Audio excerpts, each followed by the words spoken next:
이쁘다고 해서 이분한테 주접떨면 안 돼요. 이분 남친한테 뒤져요. 아, 이제 이분 솔로여서 괜찮다고요? 그래도 안 돼요. 그러면 이분한테 직접 뒤져요. 겉보기에는 멀쩡해 보여도 사실 알고 보면 조코보다도 무섭고 더 미친 캐릭터.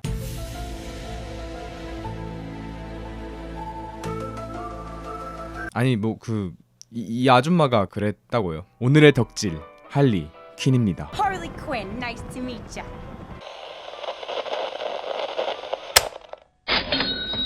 이름 할리 퀸, 본명 할린 프랜시스 퀸젤. 마블이나 DC 영화들 속 캐릭터들 대부분이 코믹스에서 처음으로 등장한 것과 다르게 우리의 우아하고 교양 있는 할리 퀸은 첫 등장부터 다른 캐릭터들과 조금 노선이 달랐는데요. 바로 다른 캐릭터들처럼 코믹스에서 탄생한 것이 아니라 1992년부터 방영한 TV 애니메이션 시리즈 배트맨 디 애니메이트 시리즈에서 처음으로 등장했다는 겁니다. 99%의 영화 속 캐릭터들이 코믹스에서 탄생한 걸 생각해보면 할리 퀸의 이런 특이한 출신은 정말 이례적인 경우라고 할 수 있죠. 그녀는 스토리 작가 폴 디니가 자신의 친구이자 배우로도 유명한 알린 소킨이 우리 생애의 나날들이라는 연속극에서 연기한 광대 역을 모티브 삼아 만들어졌다고 하는데요. 아, 참고로 소킨은 원작 애니메이션의 할리 퀸의 목소리를 담당한 성우로도 활동하였습니다.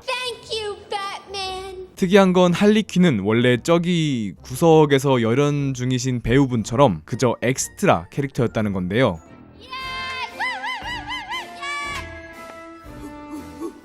그녀가 처음 조커의 부하 역으로 데뷔하던 당시 대본에는 캐릭터 이름도 없이 그저 부하 역할 1이라고 표기되어 있었다고 합니다. 마찬가지로 그녀의 첫 디자인 스케치 역시 밋밋하기 그지없었는데 너무 구린 나머지 이 스케치는 퇴짜를 맞고 수정되었는데 특유의 매력과 캐릭터성으로 점차 인기를 얻으며 코믹스에도 출연하는 등 그렇게 현재 우리가 알고 있는 할리 퀸의 모습에 점점 한 걸음씩 다가가게 됩니다.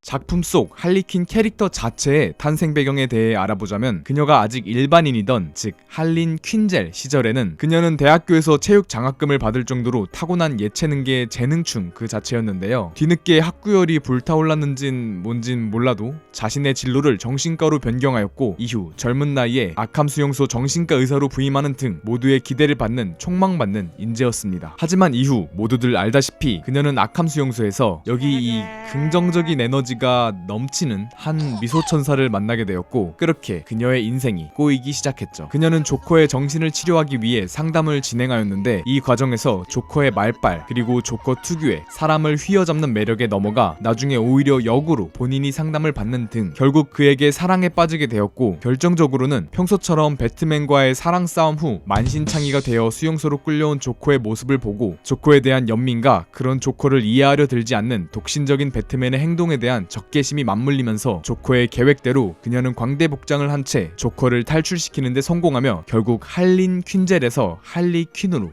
거듭나게 됩니다. Say hello to your new improved Harley Quinn. 사실 그녀의 능력에 대해선 딱히 말할 게 없는데요. That's a good idea, honey. 사실 그녀의 능력에 대해선 말할 게 참 많은데요. 비록 기본 스펙은 인간 나부랭이로 초인적인 능력이라곤 1도 없지만 기본적으로 의사 출신인 만큼 명석한 두뇌를 바탕으로 한 치밀한 범죄 설계부터 DC 대표 유연녀 캐두먼에게도 전혀 밀리지 않는 유연한 체조 능력을 베이스로 둔 전투 능력 그리고 헬기에서 맨몸으로 떨어져도 생채기 하나 나지 않는 조금 기묘한 낙법 능력? 아니 저거 뭐 어떻게 내가 방금 뭘 본 거지? 또한 어떤 인종이든 어떤 성별이든 어떤 동물 인종? 동물? 뭐 여튼간 상대가 그 누구든 간에 3초 만에 친해지는 인싸력 그리고 각종 무기와 화기 또한 자유자재로 다루고 있는데요. 특히 그녀의 주무기인 빠따를 상당히 애용하고 있습니다.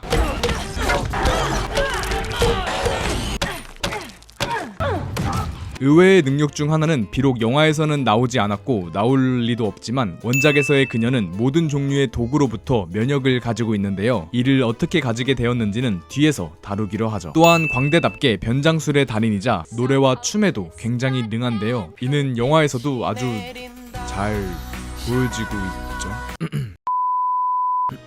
여튼 DC 유니버스의 최고 빌런 조커의 뒤치다꺼리와 살림살이를 맡으며 No one's fed the hyenas and I can't find my socks. 조커의 어깨 너머로 배운 여러 노하우와 경험들은 그녀의 가장 큰 무기이자 능력이라고 할 수 있을 것 같습니다.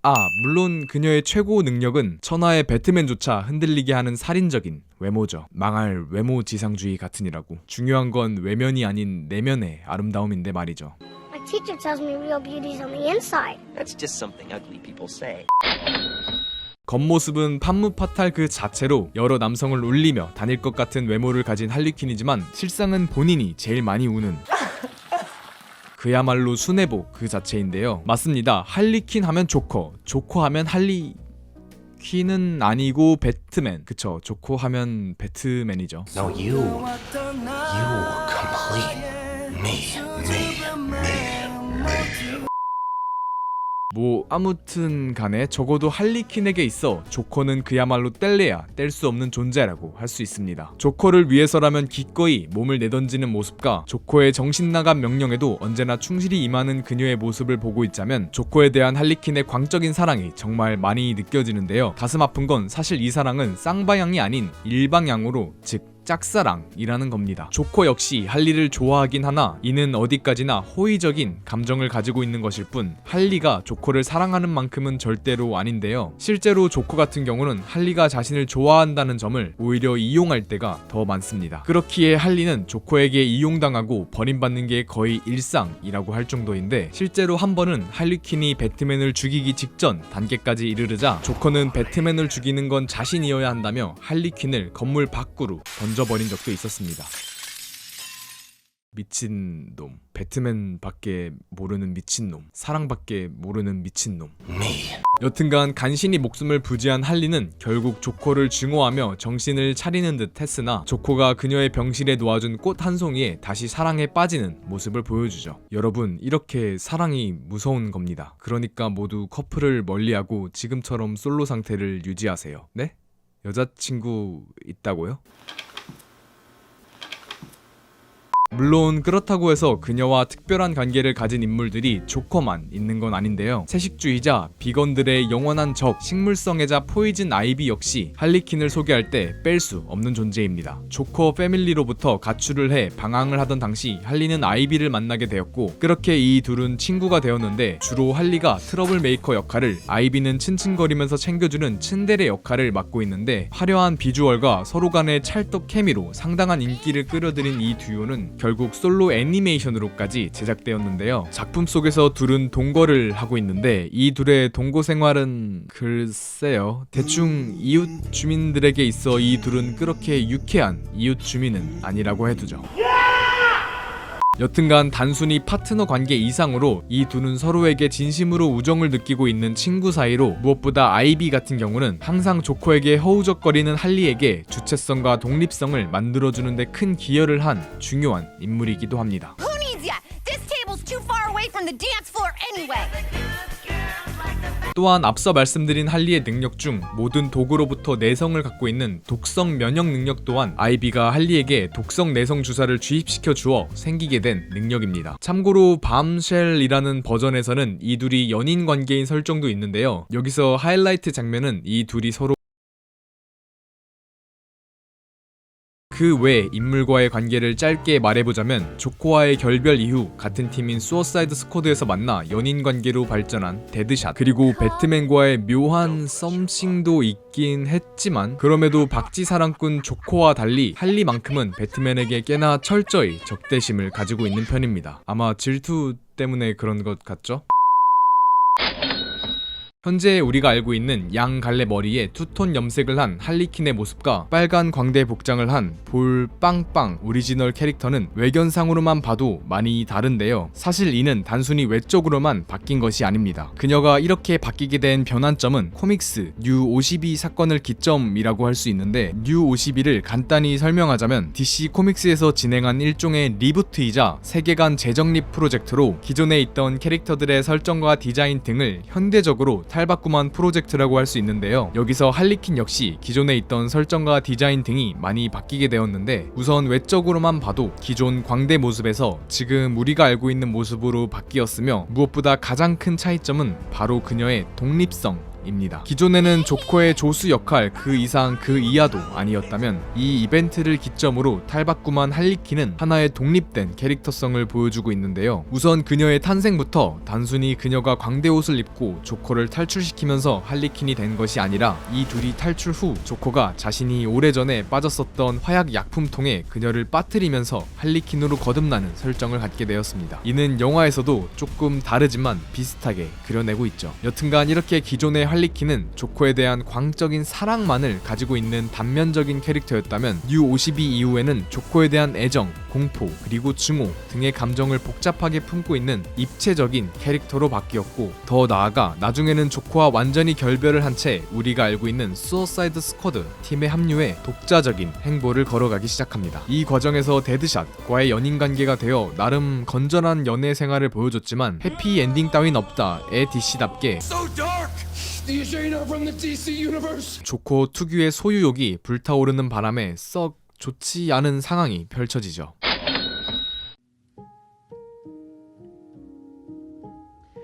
Question. Would you die for me? Yes. 이런 그녀의 변화는 영화 속에서도 마찬가지입니다. 영화 할리퀸 1을 보면 부제의 수어사이드 스쿼드, 그녀는 자신이 과거에 입었던 빨간색 광대 복장을 추억하는 장면들이 나오는데요. 물론 영화 속 그녀가 원작의 그녀처럼 단순히 조커의 부하 역할에만 극한된 인물은 아니지만, 그럼에도 영화 속 할리퀸은 단순 조커의 연인이어서 라고 핑계대기에는 아직까진 자신이 사랑하는 인물이자 동시에 자신의 트라우마인 조커의 짙은 그림자 밑에 깔려있는 모습을 보여줍니다. Would you live for me? Yes. 이런 그녀가 할리퀸 2에서 부제 버즈 오브 프레이, 과거 광대 옷을 벗어던지고 새롭게 태어난 자신을 상징하는 양갈래 머리를 자신이 직접 자르는 모습은 기존 그녀의 정체성이었던 조커의 여자에서 Because without the Joker around, I can.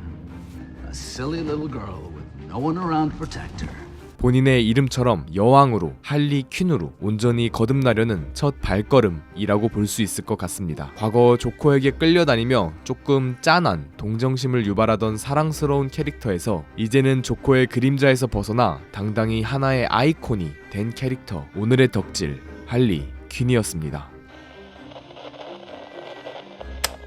영화 속 할리퀸과 마고 로비는 둘 다 1990년생으로 서로 동갑입니다. 게임 리그 오브 레전드 징크스는 할리퀸을 모티브 삼아 만들어졌습니다. 아니 어쩐지 적팀 징크스는 딜량 항상 미쳤던 마고 로비는 할리퀸을 연기하기 위해 3일 동안 당근만 먹던 적도 있었다고 합니다. 혹시 이거 마고 누님이 보내는 구조 신호인가요? 만약 DC에 붙잡혀 있는 거라면 이번 버즈 오브 프레이에서 당근을 흔들어주세요. 영화 속 할리퀸의 복장은 70년대 록밴드 블론디의 보컬 데비 해리의 복장을 모티브로 제작하였습니다. 원래는 이거 영상 인트로에서 드립으로 써먹으려고 했었는데 박명수는 할리퀸을 코스프레 했습니다.